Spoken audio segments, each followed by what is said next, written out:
बोलो सत साहिब सतगुरुदेव की जय हो। सतगुरुदेव की जय। बंदी छोड़ कबीर साहिब जी की जय। बंदी छोड़ गरीबदास जी महाराज जी की जय। स्वामी राम देवानंद जी गुरु महाराज जी की जय हो।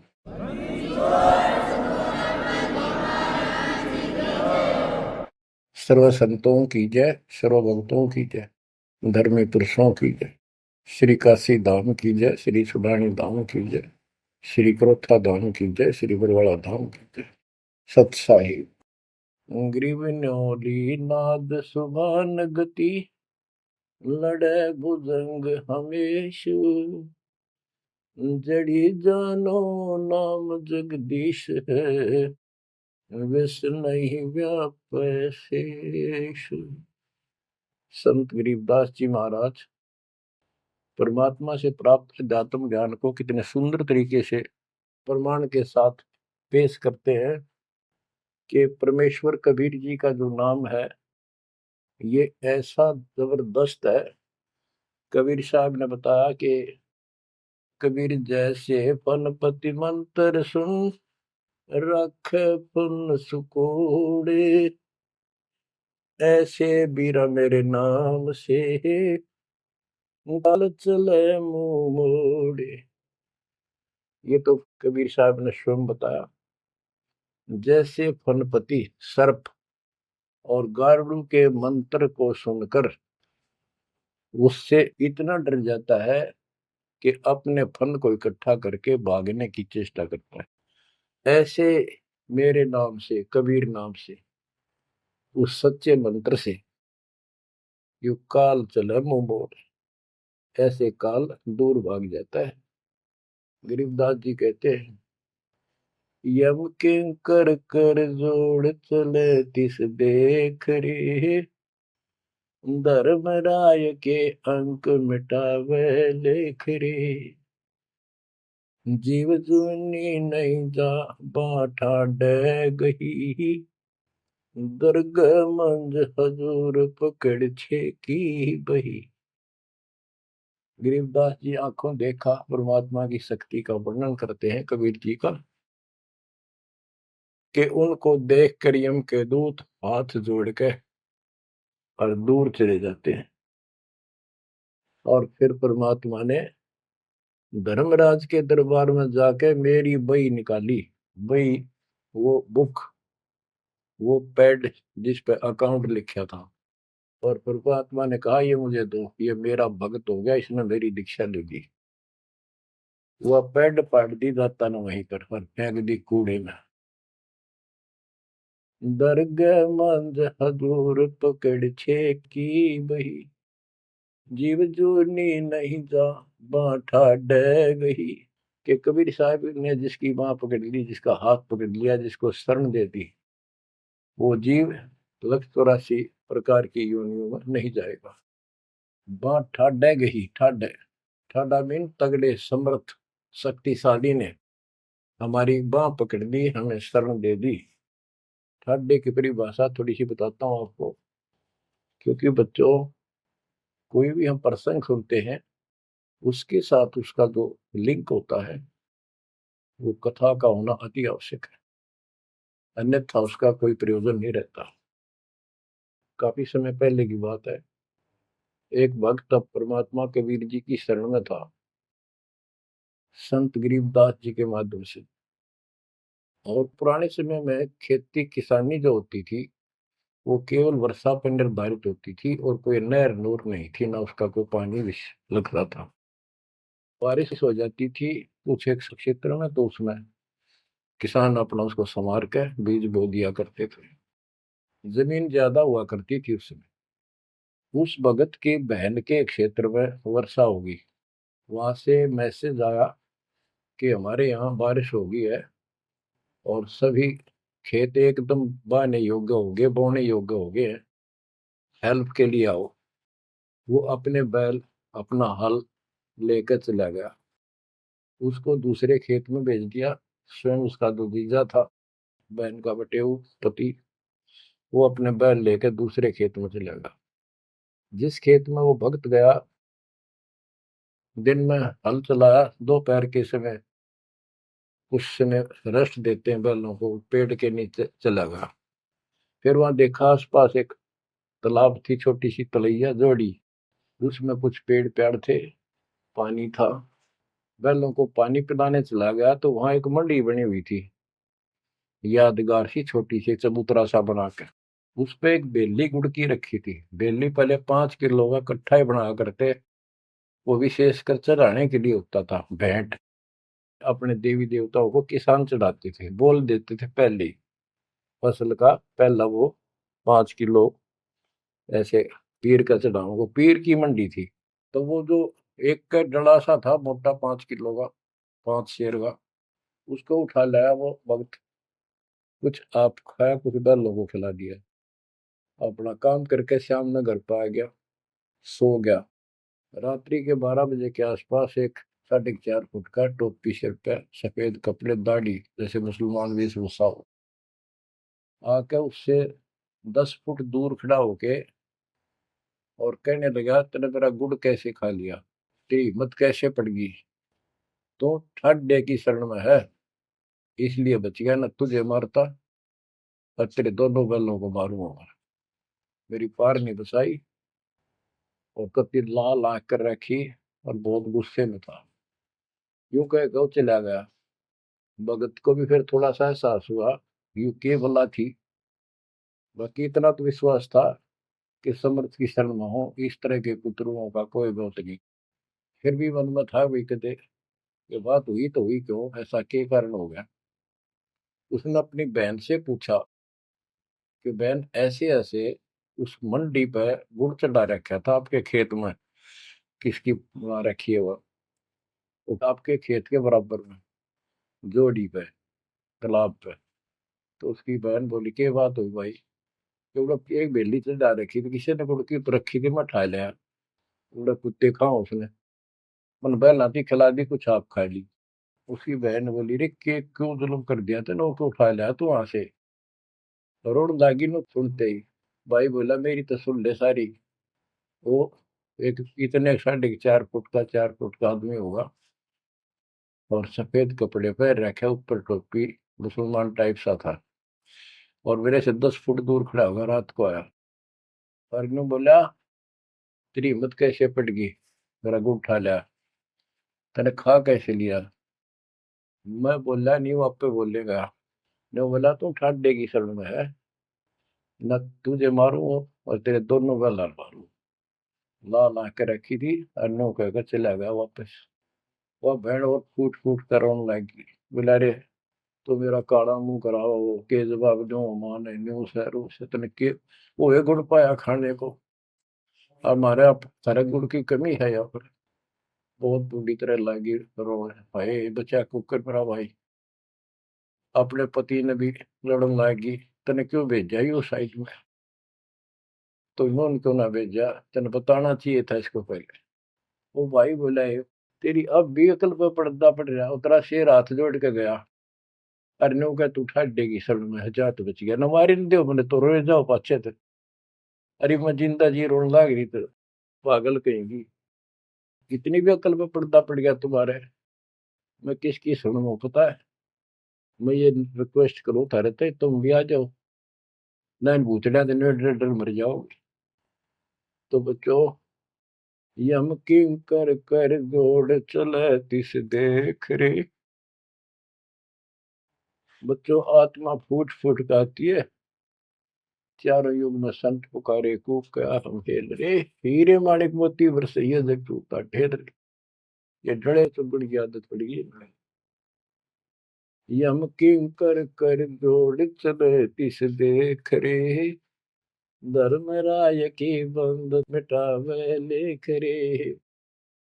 जीव जूनी नहीं जावा ठाडे गही, ठाडे में दर्ग मंद हजूर पकड़ छे की वही।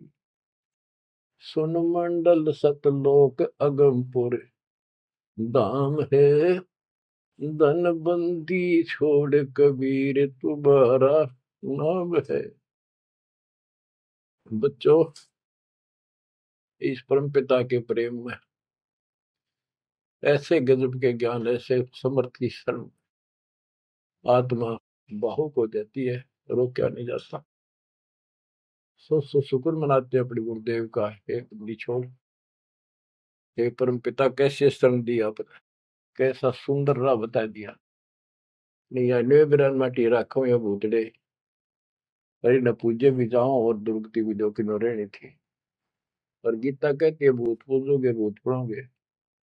परमात्मा की सूक्ष्म वेद की वाणी कहती है भूत में सो भूत है, देव में सो देव, राम में सो राम है, सुन सकल सुरदेव।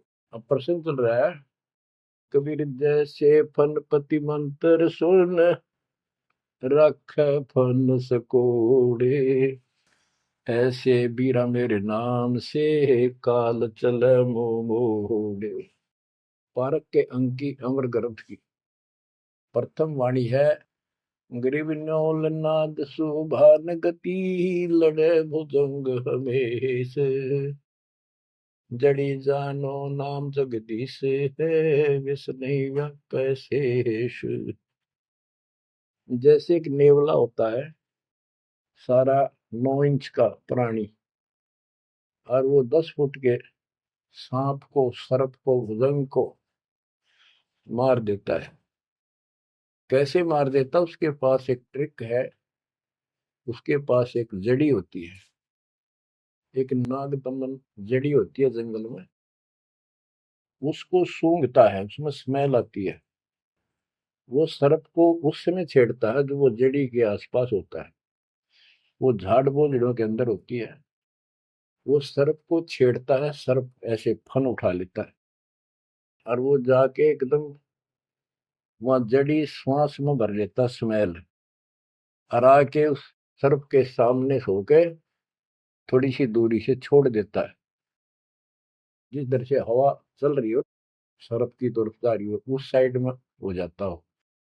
सर्प को उससे चक्कर आने शुरू हो जाते उस स्मेल से, उसका जी घबराता है और वो भागने की चेष्टा करता है।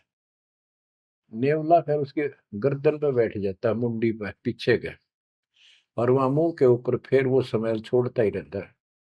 उसको अचेत करके फिर पकड़ कर उसको मार डालता है, काट देता है। तो बच्चों, गरीबदास जी ने बताया कि कबीर परमेश्वर का यो सच्चा नाम, सतनाम और सार नाम। सार नाम है, ये है मेन चीज।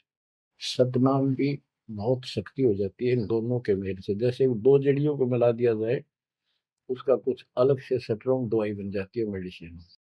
और तीसरी मालिक मिला, मालिक का जो सार नाम है वो तो कहना ही क्या है।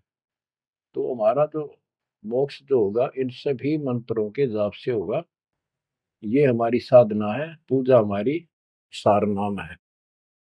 बच्चों, जैसे एक छोटा सा सर्प उस जड़ी की ताकत से, स्मेल की ताकत से जो श्वास में भर के लाता है, इतने तगड़े लंबे सर्प को कंडम कर देता है। ऐसे ही परमात्मा के इस नाम के सिमरन श्वास के द्वारा करने से, तो ये बताया कि ग्रीव न्योल नाद सुभान गति, लड़े भुजंग हमेश, और जड़ी जानो नाम जगदीश है।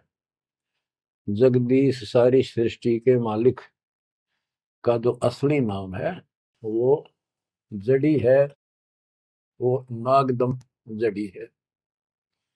अब जैसे सतनाम भी बहुत ताकत रखता है, ये हमारी साधना है। जैसे प्रथम मंत्र सतनाम, ये साधना है। सार नाम हमारी पूजा है। पूजा और साधना में अंतर होता है। कबीर साहब हमारा पूज्य है। साधना वो होती है, जैसे हमने जल की आवश्यकता है तो हैंडपंप लगाते हैं, हैंडपंप के लिए बोकी और पाइप, बोकी मारते रहते हैं, मिट्टी बाहर डालते रहते हैं। सतनाम की बोकी श्वास उश्वास से मारकर जब वो पानी के लेवल पर पहुंच जाती है, वो बोर, तब उसमें पाइप लोअर करके फिर उसके ऊपर एक मशीन बांधी जाती है, वो सार नाम है, और मशीन से फिर उसको चलाया जाता है। वो हमारा पूज्य इष्ट है, वो सार शब्द है। जो हमें चाहिए था ऐसे मिलेगा वो सुख परम पिता परमात्मा के सच्चे दरबार का। तो गरीबदास जी कहते हैं वो मंत्र, वो जो सार नाम है, वो जड़ी जानो नाम जगदीश है, परमात्मा जगदीश कबीर साहब का सार नाम। वो नाग दमन जड़ी बूटी है, वो काल दमन। और विष्णु व्यापक शेष, छोटे से सांप की बात छोड़ो, शेष नाग जो सबसे बड़ा ताकतवर 1000 फुट का बंदर है, यानी काल 1000 भुजा का ताकतवर है, ये भी निकट नहीं आ सकता। बच्चों, किस्मत सराहा करो अपने, 100 गुण गाया करो। गरीबदास जी कहते हैं, गरीब साधों से ते मस्करी, ये चोरों नाल खुशाद, मल अखाड़ा जीतेंगे ये युगन युगन के माल। माल, रेसलर, पहलवान, इन नकली गुरुओं से तो खुश है सारा संसार, साधों से ती मस्करी, इन चोरा नाल खुशाद। ओए होए, इन चोरों से, झूठे गुरुओं से खुश, और साधु संतों के मजाक करते हैं। ये तो मल अखाड़ा जीतेंगे युगन युगन के बाद। आप हो वो युगन युगन के माल। बच्चों, आपको बहुत बार प्रमाण दिए जाते हैं, देता ही रहूंगा आखिरी सांस तक, क्योंकि सिलेबस यू है। टीचर सारा साल सिलेबस पढ़ाता है, उल्टा सुल्टा उन्हें कोई रट्टा लगवाता है, और तब बच्चे सफल होते हैं। परमात्मा योगों से आपके साथ है। सतयुग में राजा अम्बरीश एक बहुत बड़े धार्मिक राजा हुए हैं, और खूब यज्ञ किया करते थे, भंडारे करते थे, ब्राह्मणों को खूब धन दान करते थे, लागड़ गऊ बांटा करते थे। 1000 लागड़ गऊ बांट देते। लागड़ माने बच्चे वाली, ब्याई हुई, दूध वाली। भोजन भंडारे करवाते थे, दक्षिणा देते थे। जैसा भी लोक वेद सुना था, गुरु जी ने बताया था, ऋषियों ने, वो सारा कुछ करते थे। परमात्मा वहां भी साथ रहते हैं, उनकी इज्जत रखते हैं भक्ति की, और बीच बीच में उनको समझाने की चेष्टा की, कोई ऋषि रूप बनाकर अम्बरीश जी को सच्चा मार्ग बताया, खूब ध्यान से सुना और नाम लिया। लेकिन वो ऋषि वहां सैकड़ों और मालिक एक। आखिर में राजा अम्बरीश भी हाथ खड़े कर गया, मालिक की साधना छड़ दी, और वो ऋषियों वाली वो शुरुआत कर। इतने अच्छे भगत विष्णु जी के बने हुए थे। बच्चों में अब हंसी भी आती है, दुख भी होता है। गरीब वेद पढ़े पर भेद न जाने, वाचे पुराने ठारा, और पत्थर की पूजा करे, भूल गए सृजनहारा। वेद पढ़ा करते ऋषि उस समय, केवल वेद। पुराण तो इनकी अपनी रचना है, फिर वो सा लिखते चले गए, और सारा वेद के विरुद्ध साधना करते करते और कराते थे। विष्णु जी की पूजा करे, और गीता क्या कहती है, तो चारों वेदों का सारांश है। विष्णु 3 गुणों में से एक सतगुण है। इन तीनों गुणों की भक्ति तक त्रिगुण में माया के द्वारा जिसका ज्ञान हरा जा चुका है, यानी इसी तक सीमित है, जो राक्षस स्वभाव को धारण किए हुए मनुष्यों में नीच दूषित कर्म करने वाले मूर्ख, ये मेरी भक्ति ना करते। तो अम्बरीश वही साधना करता था, लेकिन पिछले संस्कार किसी, जैसे भी चल रहा भक्ति युग बच्चों, आप इन बातों को बार बार सुनोगे तो आपके दिल में समा जाएगी अकाड़ी सच्चाई ये है। अब ये भक्ति काल शुरू हो गया, मोक्ष काल समझो। इसमें हजारों वर्षों तक चलेगा, अरबों भगत बच्चे बेटा बेटी पार होंगे, जो चलेगा जो भी लाखों वर्ष और भी चलेगा। लेकिन वो साधना करते रहेंगे, लेकिन उनका विश्वास इतना नहीं बनेगा, वो फिर यही रह जाएंगे काल के जाल में।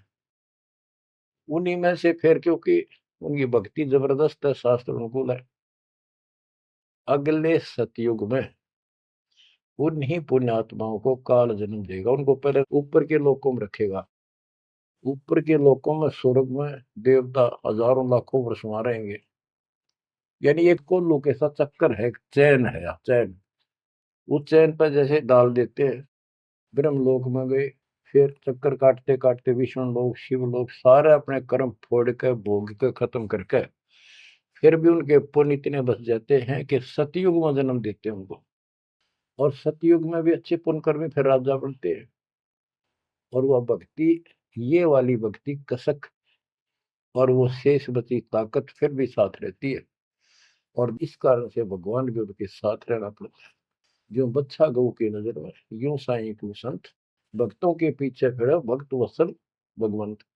कबीर जो जन मेरी शरण है, ताका हूं मैं दास, गेल गेल ला गया करूं जब लग धरती आकाश। तो अपने इस विधान अनुसार अम्बरीश से मिले। ठीक है, एक बार तो यह बात इतनी गजब की है, सारी ठीक ठीक लगती है, लेकिन माहौल खराब होता है। ये ज्ञान बताने वाला एक होता है, दूसरा समर्थक नहीं होता। उस दिन में वो भूल जाते हैं और इसी लोग बहका देते हैं, कहाँ सी बातें करते हो, वेदों में ऐसा कहीं नहीं है, वेदों में ऐसा नहीं है। अब दास तो कहना चाहता है, फिर अगले जन्म उस भक्ति से वो अम्बरीश राजा स्वर्ग गया, स्वर्ग में अपने पुण्य भोगे।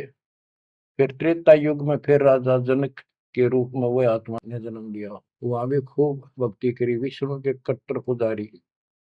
वही भावना वही भाव फिर भरा हुआ था, परमात्मा फिर भी मिले उनको। लेकिन राजा और सिद्धियां इतने ठाठ बाट और बकाने वाले वो गुरु निरे ऋषि हमारी ऐसी घिस काट रखी काल में।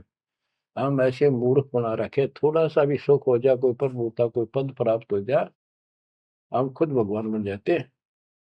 लेकिन पिछली धार्मिकता के अनुसार हम कुछ धार्मिक भी बने रहते, लेकिन रहते वही के वही।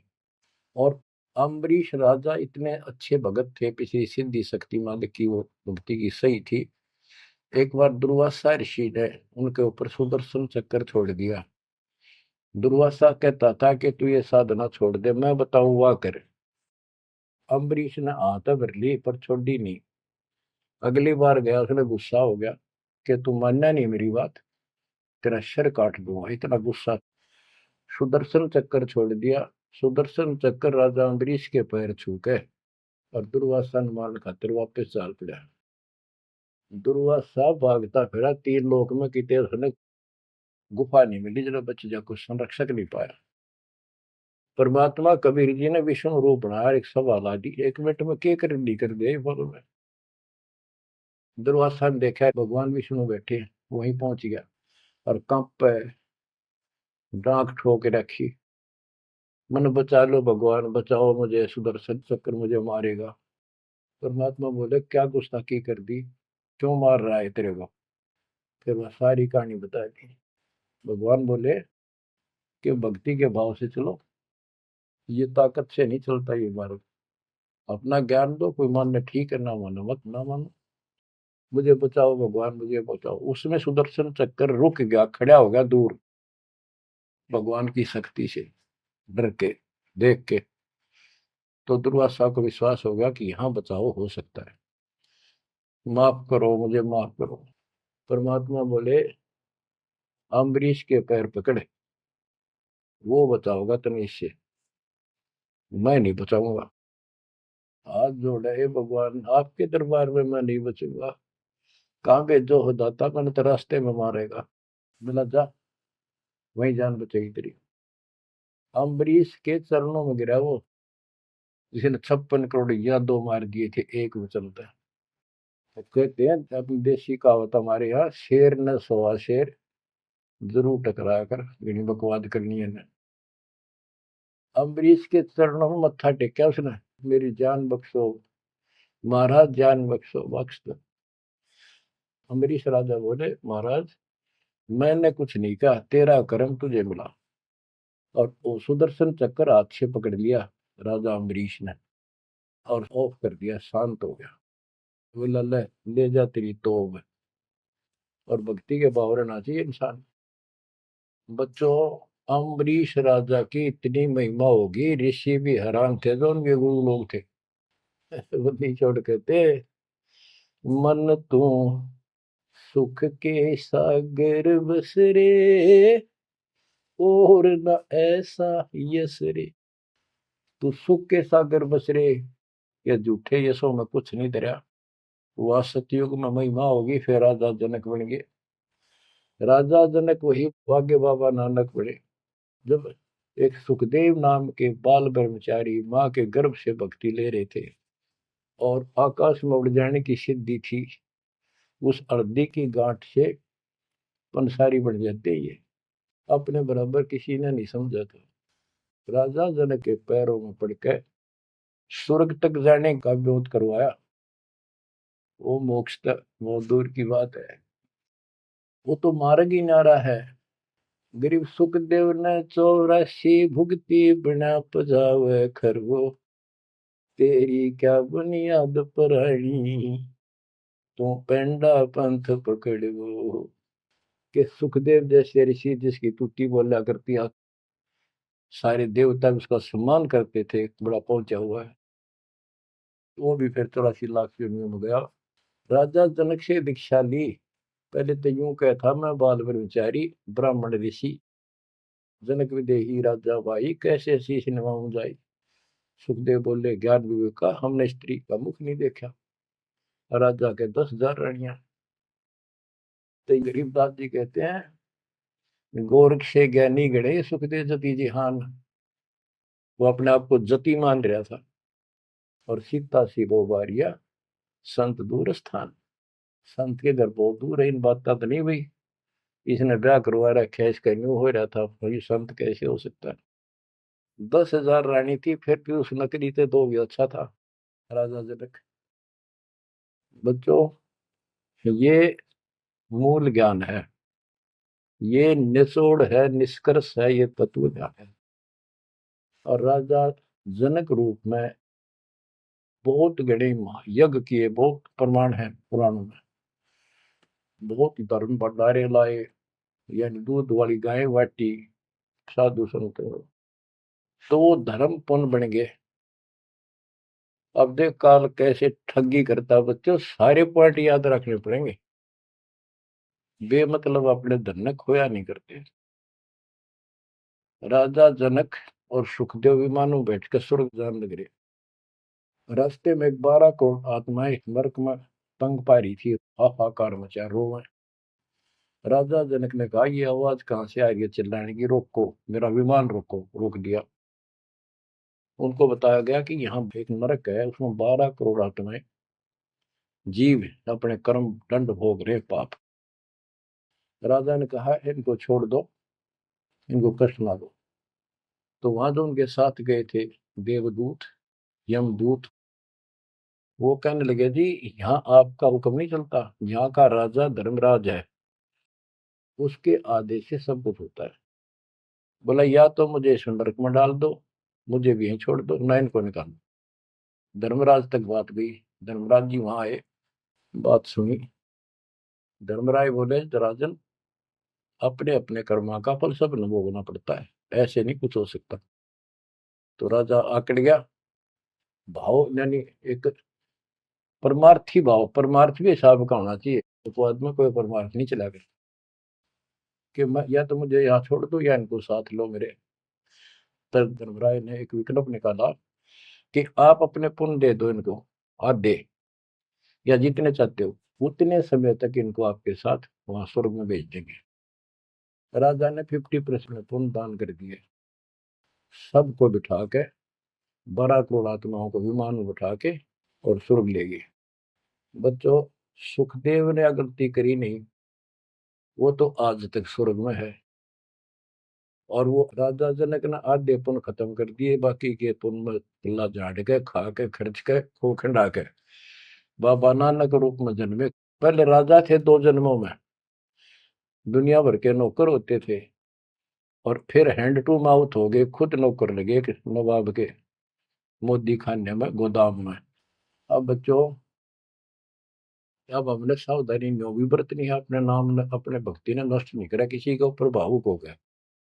एक बताओ था कि मैंने अपने भाई दुखी हो रहा था, उसको अपने पुण्य दे दी, भक्ति दे दी, वो तो ठीक हो गया। मेरी डूबती हो रही है, बुरा हाल हो रहा ना, वो दिक्कत होगी, बीमारी होगी, आगे तागे दुख होने लग के। तो ये बकवाद नहीं चले, मर्यादा जो बनाई है उसको संभालो। तो कहने का भाव ये है कि आपको इस पॉइंट पे लाना चाहता हूं।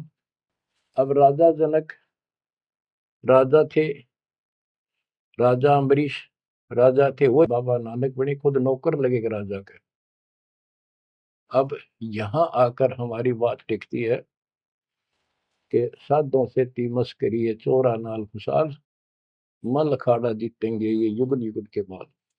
यानी भक्ति की चाह, भगवान की चाह उनके में तब भी थी, पर एक्सरसाइज गलत थी।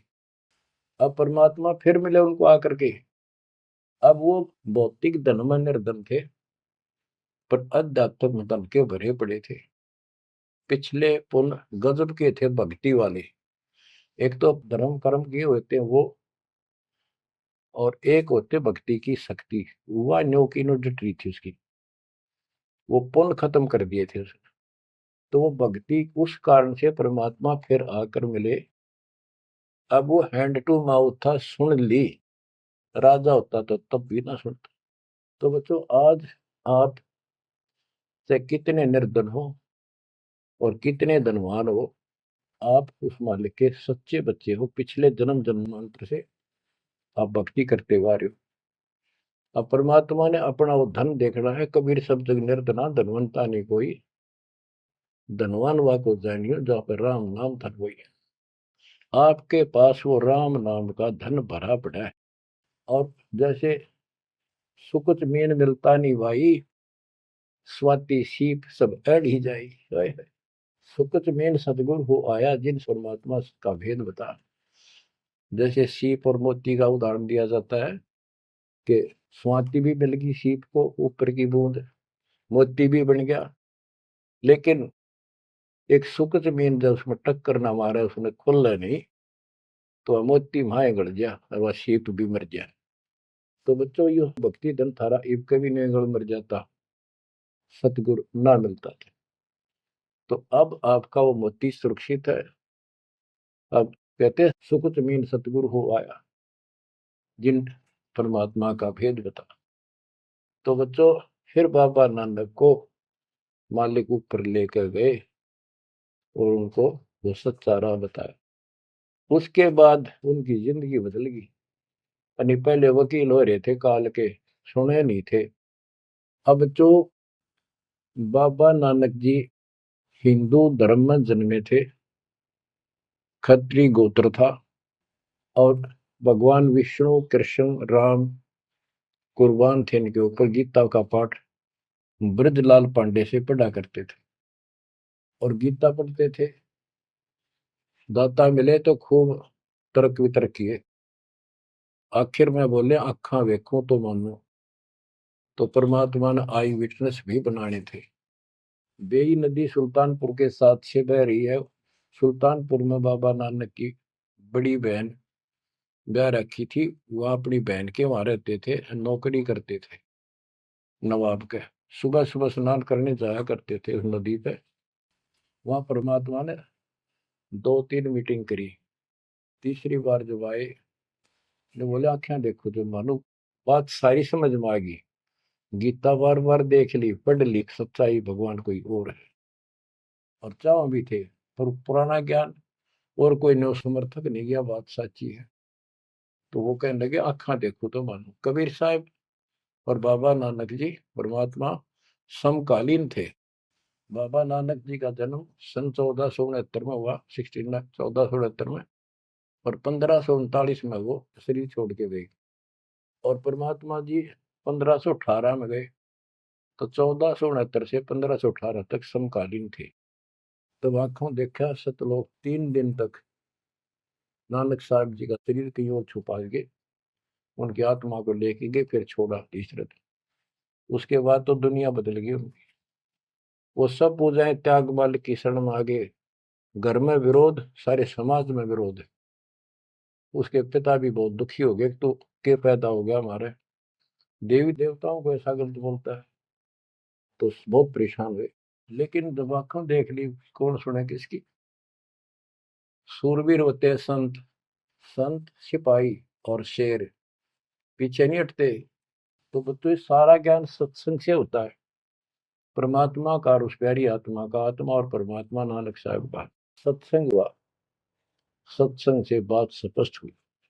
अब पारक के अंक की वाणी सुनाता हूं कुछ। साधों से ती मस्करी ये चोरा नाल खुशाल, नल अखाड़ा जीतेंगे ये युगन युगन के माल।